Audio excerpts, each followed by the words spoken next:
Hi అండి. Today special how to make అలచంద fry. ముందు నీట్గా అలచందకాయలు ఒలుచుకోవాలి. ఆ తర్వాత అలచందకాయ గింజలు గిన్నెలో వేసి నీళ్ళు పోసి ఉప్పేసి పావుగంట సేపు ఉడికించాలి.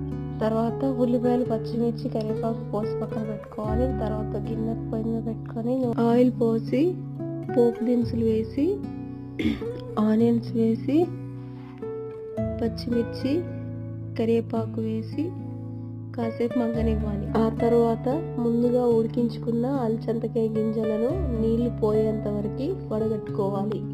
సరిపడేంత పసుపు వేసుకోవాలి. ఆ తర్వాత ఉడికించిన అలచందకాయ గింజలు వేసి కాసేపు తిప్పుకొని మగ్గనివ్వాలి. ఆ తర్వాత సరిపడ ఉప్పు, కారం వేసుకొని కలుపుకోవాలి. ఆ తర్వాత 20 నిమిషాల పాటు మగ్గనివ్వాలి. ఇప్పుడు మనకెంతో ఇష్టమైన అలచందకాయ ఫ్రై రెడీ.